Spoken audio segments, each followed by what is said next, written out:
কয়েকজন সিনিয়র নেতাকে কিন্তু একটা স্ট্যান্ড নিতে হবে। সেটা হলো এই শুভেন্দু অধিকারী আর বিজেপির কয়েকজন আমাদের নেত্রী মমতা বন্দ্যোপাধ্যায় এবং অভিষেক বন্দ্যোপাধ্যায় সম্পর্কে চূড়ান্ত অকথা কুকথা বলে চলেছে রোজ। কিন্তু আমরা কয়েকজন সিনিয়রকে দেখি, কয়েকজন পদাধিকারীকে দেখি, কয়েকজন মন্ত্রীকে দেখি যারা সব বিষয় প্রথম সারিতে থাকেন, কিন্তু শুভেন্দু অধিকারীকে চোর শুভেন্দু আজ পর্যন্ত তারা বলে উঠতে পারলেন না। তৃণমূল কংগ্রেসকে যেমন পুরনোদের অভিজ্ঞতা কাজে লাগাতে হবে, পুরনোদের স্যাক্রিফাইস কাজে লাগাতে হবে। পুরনো চাল ভাতে পারে মমতাদি বলে রেখেছেন।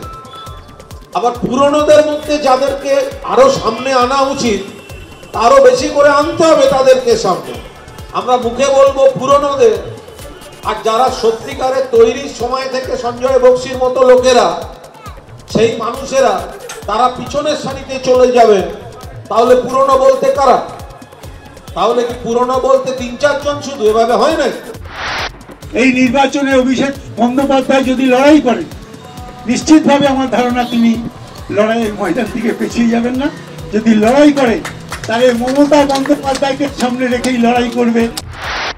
অভিষেক আশা করি পিছিয়ে যাবেন না। এই পিছিয়ে যাওয়া কথাটায় নিশ্চিতভাবে আমাদের মতো সাধারণ কর্মী সমর্থকদের আপত্তি থাকছে। তার কারণ হচ্ছে এটা পুনর্বিবেচনা করা উচিত এই বাক্য গঠনটিকে।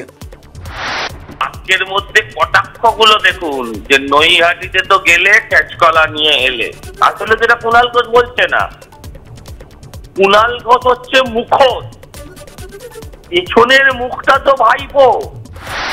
মমতা ব্যানার্জি যেদিন থাকবেন না, আবার দীর্ঘ রাজনৈতিক অভিজ্ঞতা বলেন, দেশের রাজনীতির যা গতি প্রকৃতি, বাংলা ছাগলের ৩ নম্বর বাচ্চা হয়ে গিয়ে মায়ের দুধ খাবার জন্য ৫ থেকে ২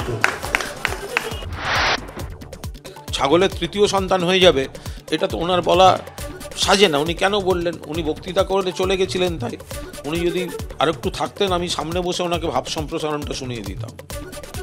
তা এই কথাগুলো যত সামনে আসবে, যারা বলছেন তারা হয়তো একটা অন্ধ আনুগত্য দেখাতে চাইছেন। বাংলার ইতিহাস জানা না তো। সুদীপবাবুটা তো জ্ঞানী ব্যক্তি, বিধানচন্দ্র রায় বলে একজন ব্যক্তি ছিলেন, তার আমলেও বাংলা ছিল, এখনকারও বাংলা আছে। তৃণমূলে নবীন প্রবীণ বিতর্কের মধ্যেই কালীঘাটে মমতা বন্দ্যোপাধ্যায়ের বাড়িতে গেলেন অভিষেক বন্দ্যোপাধ্যায়। আজ সন্ধ্যায় কালীঘাটে মমতার বাড়িতে যান তিনি। অভিষেক মমতার বাড়ি যাওয়ায় তুঙ্গে জল্পনা। অভিষেক বন্দ্যোপাধ্যায়ের কাছে আমাদের এটাই বক্তব্য ছিল যে দলকে আবার সেই রকমভাবে জায়গায় তোমাকে আমরা দেখতে চাই। তবে উনি যেটা বললেন যে আমি ডায়মন্ড হারবারের প্রার্থী, সেখানে আমি যাব, সেখানে আমার তো দায়িত্ব বেশি, আমার কিছুদিন পরে নামতে হবে। কিছু মানুষ নিশ্চিতভাবে অন্যায় করেছে, কিছু মানুষ নিশ্চিতভাবে করাপশনে জড়িয়ে পড়েছে, কিন্তু তার মানে আমরা সবাই নই। আমার দুঃখ বা আক্ষেপ একটাই, অনেক আগে যখন আমি একটা কথা বলেছিলাম কারুর সম্পর্কে, তার পরের দিন ববিদাই বলেছিলেন ওটা কারুর একার নয়, ওটা গোটা মন্ত্রিসভার কালেকটিভ ডিসিশন। সেদিনকে আমাকে কটাক্ষ করতে, আমাকে খোঁচা দিতে কেউ বাদ দেননি। বিড়াল 100 চুহা খেয়ে, ইঁদুর খেয়ে এখন বলছে আমি কাশি যাব, কাশি বেনারস যাব তীর্থ করতে। তো আমাদের এই হাকিম সাহেবের তাই অবস্থা হয়েছে। এক পা বিজেপিতে, এক পা তৃণমূল কংগ্রেসে, এটা কোথাকার বিচার? এই বিচার আমাদের করতে হবে, জগদ্দল বিধানসভার বাসিন্দাদের করতে হবে, জগদ্দল বিধানসভার প্রত্যেকটি নেতৃত্বকে করতে হবে। কোথাও কোনো অপশক্তির কাছে মাথা নত নয়। আজ তৃণমূল কংগ্রেসের প্রতিষ্ঠা দিবসে সোশ্যাল মিডিয়ায় পোস্ট মমতা বন্দ্যোপাধ্যায়। একসঙ্গে সততা ও সংহতির সঙ্গে দেশের সেবায় নিয়োজিত থাকব। পোস্ট অভিষেকের। ক্লেদ, বিষাদ, গ্লানি মুছে নব উদ্যমে আগামী লড়াইয়ের জন্য প্রস্তুত হতে বার্তা। দিল্লির পথে কামদুনির প্রতিবাদীরা। আগামীকাল সুপ্রিম কোর্টে কামদুনি মামলার শুনানির পর রাষ্ট্রপতি, প্রধানমন্ত্রী, কেন্দ্রীয় স্বরাষ্ট্রমন্ত্রীর সঙ্গে সাক্ষাতের অনুমতি চাইবেন তারা।